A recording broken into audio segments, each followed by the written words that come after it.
Sleeping with your ex. I believe that is more common than not.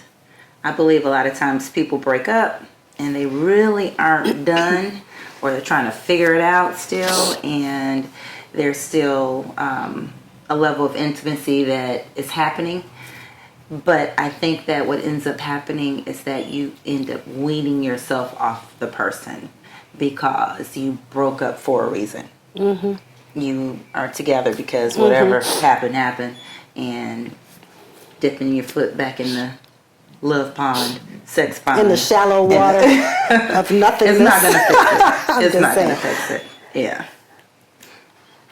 Sex is an emotional connection for me. So if we're exes, or if we're about to be exes, then there's nothing there. And plus, if the sex was bad, then why go back? Very good reason. Yeah. It's funny that you talk about the sex being bad, because I mean I've gone back, I've done it, and there are people that were in my life that were, I mean, tremendous sex partners. In fact, that was probably all that we did right. And there is a great temptation to go back to that. Even to this day, I don't. But if I'm honest, there are people in my life that, I had some benchmark sex with. And I mean, they are exes now. And that's a good point. I can Yeah, see that. and if you're both still single and you just want to maintain each other sexually, then there's nothing wrong with that. As long as you both know, like, this is all that it is, it's just sex, we're still single. But then again, I mean, like, how often is that though? That's true, because women, we're more emotional. Absolutely. But so to me, if you're an ex, I'm not going back, because you are an example of what I don't want. It makes me think that one of those two people is going back because they really haven't let go. Right. And they're saying, oh, yeah, this is just sex. We're just trying to maintenance each other because we aren't with anybody else or whatever. But they are probably trying to get back. That's true. Yeah. That whole get back piece, that's important, because, in the times that I've done it, and it's been more than once with more than one ex, it's been a situation where, I think at one point I wanted to get back. And the person, the lady, in order to be able to do that, what she did was she took away the intimacy part of it. It was just sex. She made it just that so she could do it and deal with it. And for me, that was a little... I felt like Eddie Murphy and Boomerang. She was like, get out, holding your blanket, like, get your clothes, hit the door. I mean, I'll be very honest about what happened. She was like, no kissing. Wow. It was like, don't kiss me. And I was like, obviously because she could not compartmentalize with kissing being in the mix. But I never too close. And to that point, I never understood the importance of kissing. I just did it because it felt good and I appreciated it, but I never truly understood what it meant. And when when we would get back together, and it was more than one time, she was like, don't kiss me. You don't have those privileges anymore. Oh, wow. And I felt some type of way. Wow. Okay. So it's Did you say, okay, well, we can't do it? It was a joke. What exactly? What? It was like, okay, I won't kiss you. It's cool. No, I mean, and she was one of a few that we really did sex well. I mean, that was something that we kind of planted flags on. We were great at it, and it was harder. Great chemistry. Yeah, it was harder, and of the times that I've done it, I only think that there were like 2 times where it was really sex. I think just sex.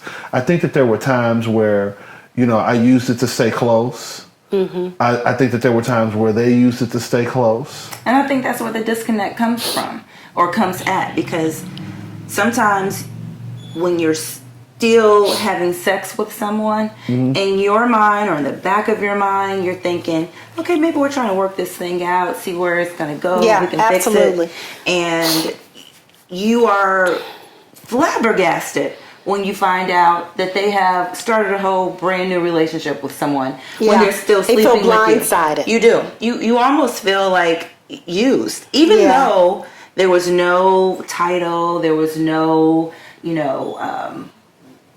bullet agenda, how we're going to, make this happen. But you feel, because you are connected, at least women, because we are connected Emotionally. When we are giving our bodies to someone, it is way more than just a physical experience. So if this is someone that you were in a relationship with, that you broke up with, and you're going back and forth, we are thinking more times than not all, more times than not, that we're working towards. That we're working on the relationship. Yes. Fixing, getting back together, some inroad back to being together. Can I tell you the truth? Please. Are you going to tell me a lie? Right. No, can I tell you the truth? Yeah. There have been situations where it was liberating to have that sex with an ex and not have to lie, not have to sell a dream, not have to do any of those things, where it was freely given, 1960 style. Just, hey, we're just gonna do this because we do this well. How much time had passed before you got to that evolution? It's still going on to this day. No, it's this morning. Right. No, because that doesn't just happen. A year. Okay. A year. Yeah. A year. Where you probably had dated someone else, she probably dated someone else, or just enough time to detach from what the relationship looked like initially. It happened a couple different ways. One was kind of a bad breakup, and then there was sort of, we're going to use this as a bridge relationship to hopefully reconcile. One was... Was that conversation actually had, or was that just an assumption? That's a big word. Intimated, yes. It was put out there amongst many possible scenarios. Mm. But there was no defined, we're going to do this because of this. We reminisced about the good times that were there. Mm-hmm. We reminisced about how great it could be to be together. We found ourselves in sexual situations. We enjoyed it in that moment. And we found ourselves there and there again, and not together to this day. And no strings attached. When it was over, you went home, and there was no expectation, I'll call you tomorrow. The only expectation that I've had in those situations was one: no kissing. Because she put the rule she put that out there. So, just out of curiosity, would you feel a way if one day you were like, okay, hey, I'm free and I'm horny, what you doing? And she's like, I'm engaged. Would you be like, I just saw you last month? Would you be like, wow? Again, I have to be honest here, right? That's a good point. Good point. Yeah. Again, I have to be honest here, right? No, I'm just kidding. It depends on my level of commitment. If I'm really into her and I was hoping that it was going to grow into something else, mm-hmm. then yeah, I would, I would be taken aback by that. But if it were a situation where it truly was just sex for me, or we were capitalizing on the thing that we did well, I would accept it as that.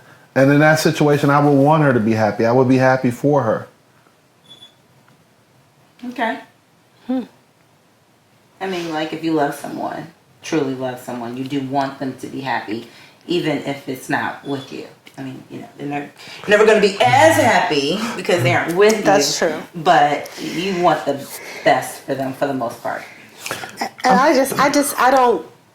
guess, and I'm not knocking anybody going back to their exes and trying to make it work, but for me, because I know I pour so heavily into my person, and whether it's my ex-husband or a person I'm dating, I pour heavily. I'm all about you, team you, 100%. There's no bigger cheerleader. So, and when we have an issue, I'm gonna try to communicate so we can resolve it and make sure it doesn't happen again, even if it's even if it's a case of infidelity. I've had situations where, I'm trying to work it out, like, what did you need? What were you missing? Because I want to make sure this doesn't happen again. But once I am done to the 10th power. I'm not going back. So, and I don't feel guilty about walking away, because I know I have done everything humanly possible to try to make this work. So once I'm done, I am so done with your ass. So you're not going back in the Like I can mix it.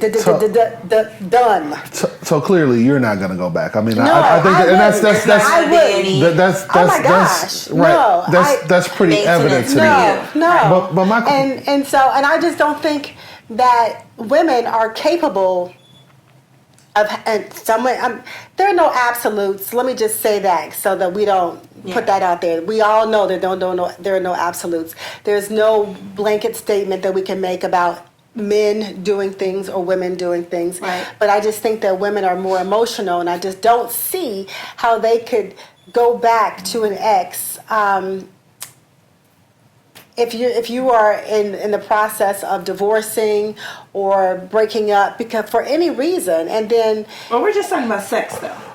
And going back and having sex with that person Yeah. and thinking that, okay, now it's going to be okay. It's not. You still have the same issues. Kim, sure. clearly you're not going to do that. But let me ask you the question a little bit differently. What kind of feelings does it evoke for you when a girlfriend is telling you, and you were there for the breakup, you were there for whatever caused the breakup, the girlfriend is telling you, yeah, I'm knocking off my husband or my ex-husband regularly. What kind of feelings does that invoke in you? Confusion. It's not my thing, but when I've heard people tell me about instances in which they are going through traumatic situations in their marriages and people going through divorces and still sleeping with their exes. And I know somebody who was getting a divorce and she was still through the entire process still sleeping with him. And I just thought this cannot be a good thing. And it turned out not to be, because when he started a relationship with someone else, got this other woman pregnant, and now they have a child. Now my very good acquaintance She feels is betrayed. a question mark above her head, and she is just like, she feels very betrayed. Yeah. And really, I was like, but you were divorcing. But you were divorced. Divorcing. I would ask my friend, you said, what kind of feelings does it evoke? And she says, confusion. I would literally say, hey, let me just ask you this. If you find out that he has a girlfriend at some point in time, are you going to be okay with that? And let me just say, he was a serial cheater, so I don't know how, but go ahead. She's trying to digress. But you have to just give people a scenario, because it is very hard for you to remove yourself from what your head is thinking and what your heart is feeling to be able to look at the entire situation, from a bird's eye glance. It's really, really hard for people to remove themselves from that. So you have to, as a friend, say, what about this? What about that? Are you going to be okay? Because they're going to be calling you. And clearly you are a great friend, and you're going to be there for your friend. So what about the case? But you have to leave folks where they are. You have to. Folks are grown. They're going to do what they want to do. That's right. I get that. But as a friend, you want to be there for your friends. And I get that. And that has been my experience. I can speak to that part of you, that you're going to be there for your friends. How do you feel when you find out that somebody that's your close girlfriend has actually been sleeping with their ex-mate, and they are ashamed to tell you? They've been kind of sneaking around doing this because they knew that you were going to be a loyal friend and tell them to do the right thing. I wasn't going to tell them to do the right thing. I was just going to ask them some questions. I'm not making any decisions. They ran from the questions. Right. But how do I feel? I feel like, you don't have to tell me all your business. And if you feel a way about it, you feel a way about it. I'm not going to judge you. You know what I mean? I'm your friend. But it's no need to hide or lie. But that's your prerogative. If you don't want me to know, don't tell me. I'm all right. I'm not going to be offended. Right. That's your business. What goes on in your bedroom goes on in your bedroom. And just another statistic. I know 3 different people who have a second child by the first wife. Do the math. Second child by the first wife. Wow. Yeah, okay. Do the math. So he's got So 2 kids. So they double dip back. They went back to the first wife when they were with the second wife. Because in order for there to be a first wife, there has to be a second wife. Right. But the kids only exist with the first wife. There were children with the first wife. Then they married somebody else, and now they have a second or third or fourth child with the first wife. And see, that's not by accident. I don't believe that people accidentally get pregnant. I mean, like, you may not be planning it, Correct. but if you aren't preventing it, you're not opposed to having children. That's how I believe. Yes. And I know people who are having married babies outside of their marriages And still with their wives, but they're still on the side seeing the mistress. yeah, Under the guise of no, that she's still the mother of my children. No, she's your mistress because you're still sleeping with that's her. why women live about 3 to 4 years longer than men, because that whole double life stuff, It doesn't work. It's terrible for your never health. works out. And I Yeah. mean, I always think about, as a black person, I always think about the funeral situation where you look up and you look at the obituary and you like, oh my God, I didn't know he had 5 kids. I know about 3, you know, Right. so. or they pop up at the funeral. Right. Like, that's my Not to daddy pay too. though, Right. not to pay, like. Right. But Yeah. It's happened. but that whole sleeping with your ex thing is it's a tough one, because there is that familiarity. There is that, and you shaking your head like, no, I don't care guess how it's just familiar. Me, 'cause, yeah, No, I it's not just you. Yeah, well, yeah, It's not just you. Because I'm like, it's just not gonna happen, and my exes know it's not gonna happen. When it's over, it's over. and they always try to come back, But it's I not happening. do know for a fact that it is way more common than not.